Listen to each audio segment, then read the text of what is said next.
stars? Is it bright or is it dark? The vacuum of space, oh the tomfoolery. What happens if you get a leak on that? You have a leak.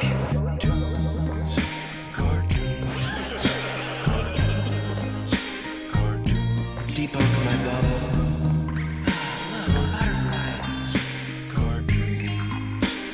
It's hard to comprehend. Space is fake AF. Two little bitty O-rings. Space is fake AF. Alright everyone, this is Space is Fake AF, Chief Crow and the Flat Earthworms. It's 3:31, 2022, 1:22 p.m. Mountain Time. I sent out notifications to everyone on the newsletter, but I'll be reserving the text message blast for tonight when we do open phones. I don't want to spam people's text alerts, so I'm only doing it during open phone broadcasts. Joined by Frank Murr Osher, Linda Curtis, Advanced Settings, and others. This is just a continuation of the 24/7 stream, but this section will be premiered afterward. So if you show up late or in the middle of this, no big deal. I started off with that song because there's a headline today just kind of stunned me for a moment here, because this used to be another joke of mine. Do you remember I used to talk about how you can see too much detail in the ISS transits? How it's just not believable to me looking at pictures of world record-setting long-distance photographs and then looking at what's supposed to be images of a craft 250, 300 miles away, and comparing the two and seeing that there's just so much detail on the ISS. So I used to exaggerate, a little hyperbole, and I'd say, yeah, you can see the astronauts in the spacewalks. You can see Chris Hadfield up there strumming his guitar. You can see Don Petit up there losing stuff or whatever he does, acting confused. Whatever it is, you can see them waving down at you, and it's a big joke. There's no way you can see people 300 miles away and in detail enough to identify individual persons. But I've been saying that it's an exaggeration and a joke, but if you accept the transit photography that they give you, you do see a level of detail where you could actually work out where a specific astronaut is. Now, this is more than just an argument from incredulity. I think it has to do with, is it even possible? And we're talking about a space station transit where a photographer is able to see two astronauts actually walking on the thing. So I used to say this is a joke. Then I went on to some debate with a guy who went by McToon. And McToon and I were talking, and I said, there's way too much detail. It's too close up. You can see the astronauts waving at you. And, he kind of laughed it off as just a mockery here. But now, a couple years later, it's no longer a joke. Man photographs ISS from Earth's surface, captures astronauts in space. And it gets even worse. Or better, I guess. Update, 2 spacewalkers imaged from the ground. And this is an image where it's a close-up, so they have an actual side-by-side, and this is just to convince you of something. Because one of the criticisms that still stands is that you can look at ISS footage any time of day or night. Look at the cloud patterns, and it will not match what you see on the ground. Occasionally, they'll give you a snapshot, and they'll say, oh, look, this is the hurricane from above.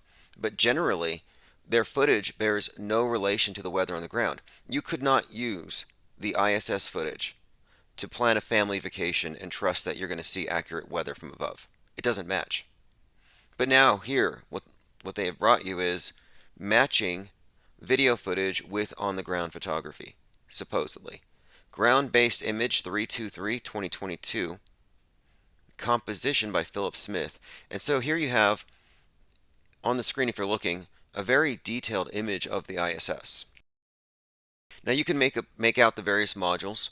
You can actually see the details in the solar array, so you can work out the size of each of these features just by looking at the specs that are published. And you, like I said, you can work out where the astronauts would be.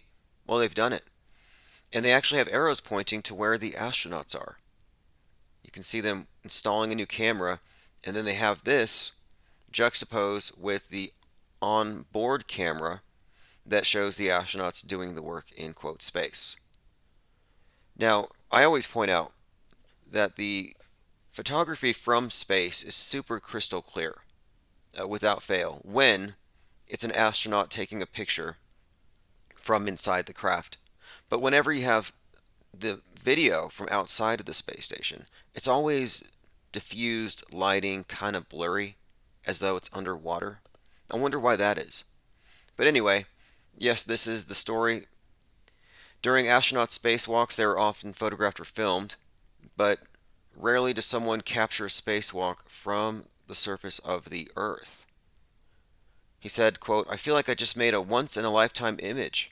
It's the first ground-based picture showing spacewalkers on the ISS." Again, it's incredible astrophotography.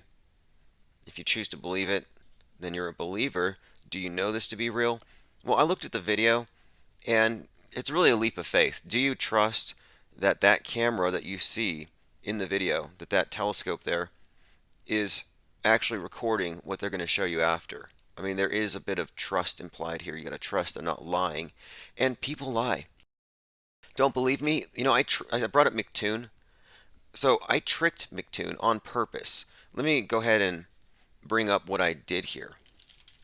So I wanted to make the point that there is no way that they can make a distinction between real and fake just based off photography. So this is a big one. I showed McToon and all his globe defending buddies. I said, hey, what do you think of this magnificent photo of the ISS transiting Saturn? Again, I pointed out too much detail. And if you look, you can see there's the ISS transiting Saturn, and they said, seems legit. We have no reason to doubt this. This is real. And you're dumb for not believing it. And I said, well, surprise, even though this was from NASA's astronomy pick of the day, it turns out it was a major league hoax. So they couldn't tell. And I presented it to them, I tricked them, and then I rug pulled them in front of all of their viewers just to show them that they are believers, not knowers.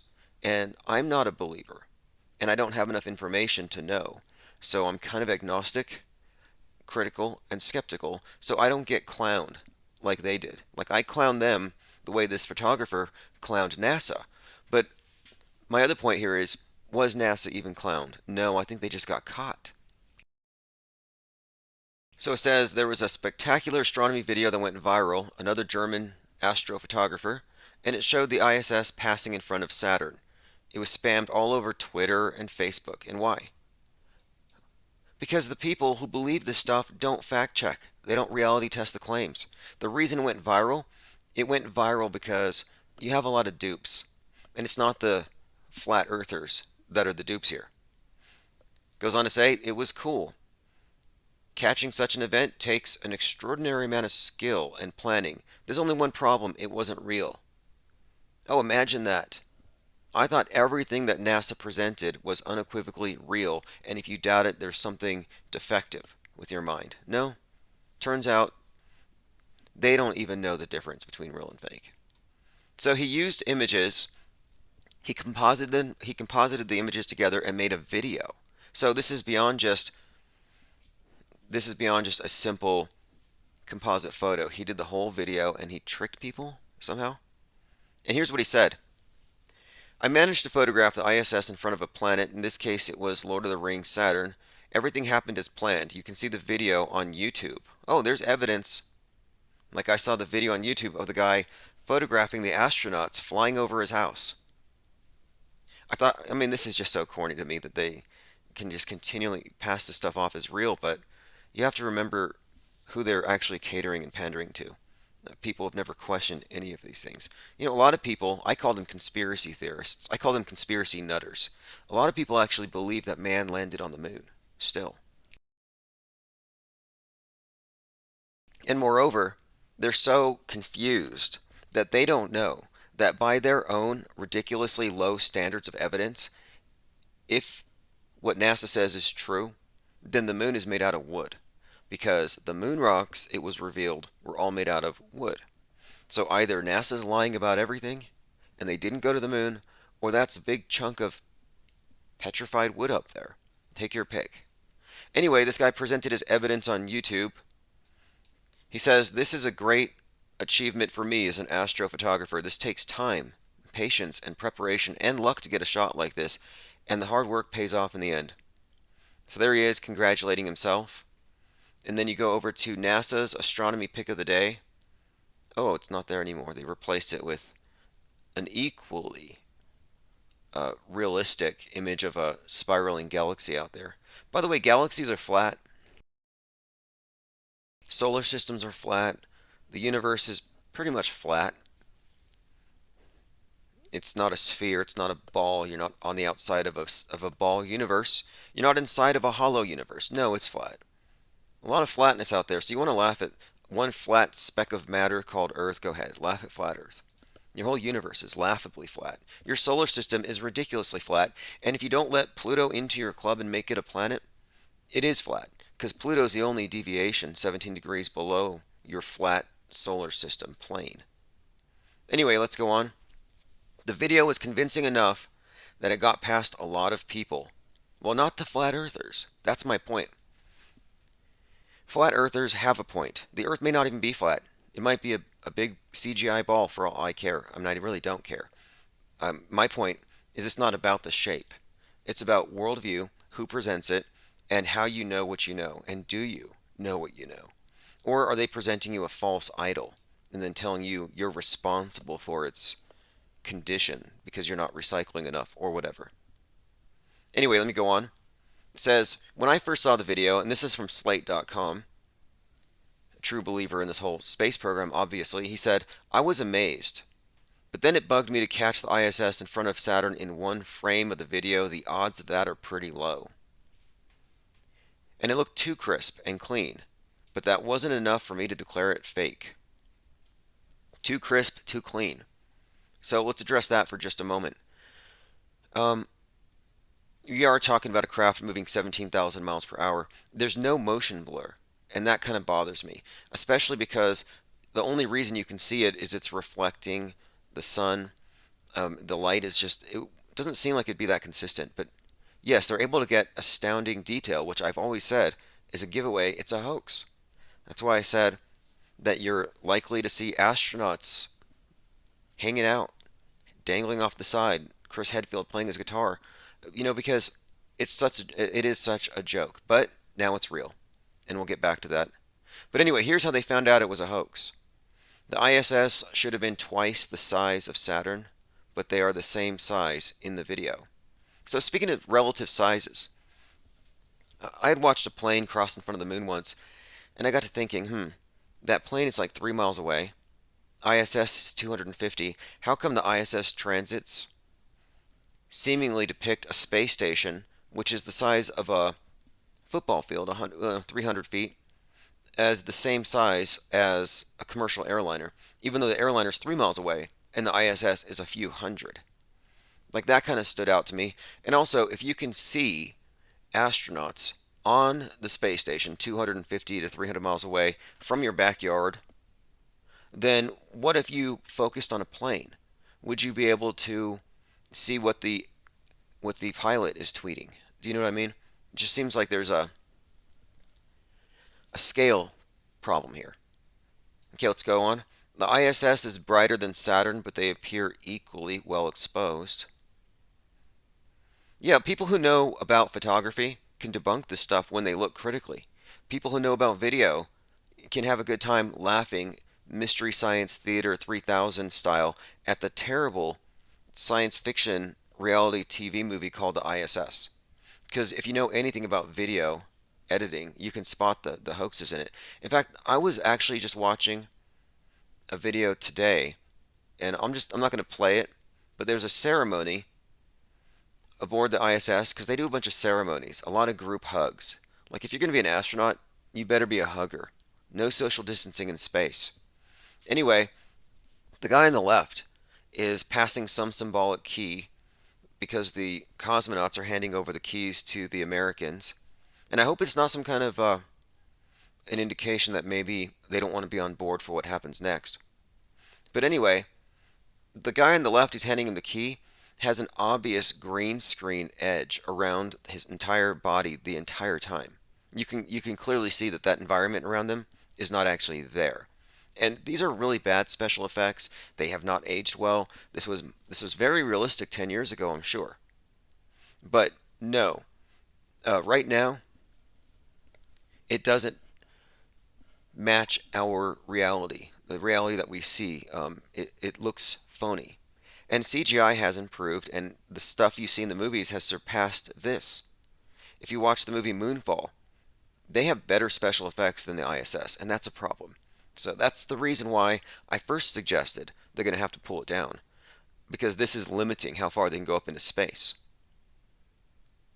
All right, let's see who else has joined us. JT33. Good to see you here. Kimmy Cool. OB Ninja. Again, we'll have text alerts blasted tonight before we take phone calls. Astronaut on a spacewalk captured on film from Earth. Again, this is such an unbelievable thing to me. I'm not going to let this go. To me, this is them just trying to maintain a continuity of the illusion here. But I think it's interesting again because I've made a joke about it, and I made a joke about it to someone who was debating me about the existence of the thing, and even they agreed that it would be a preposterous claim. Now let me get to the next point here. This is just something that came up randomly. I had a meme that I was going to share, and I like to investigate what I'm going to share first. So I saw this meme and I thought this is too good to be true. In ancient Babylon, you had some ceremony for the new year, supposedly.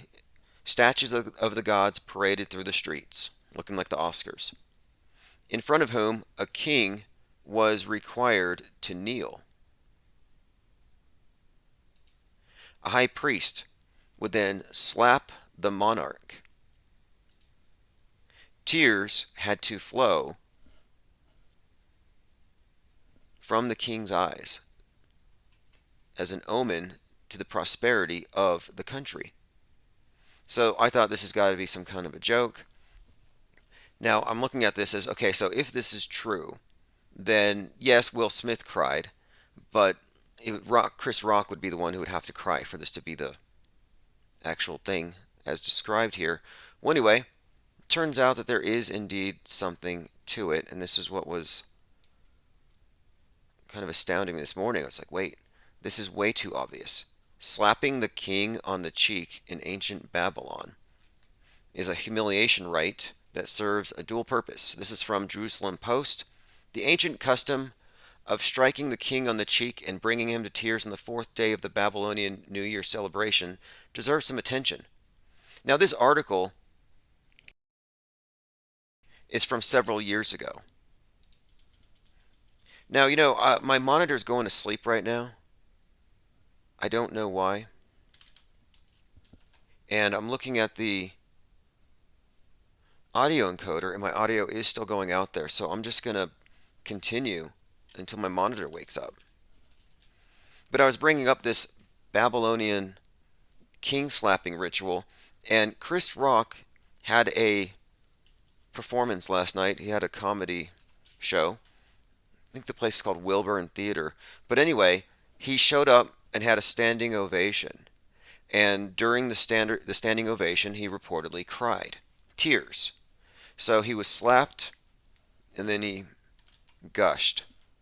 Okay, my monitor is off. So I don't really know where to go with this other than probably, wow, this is going to be a problem.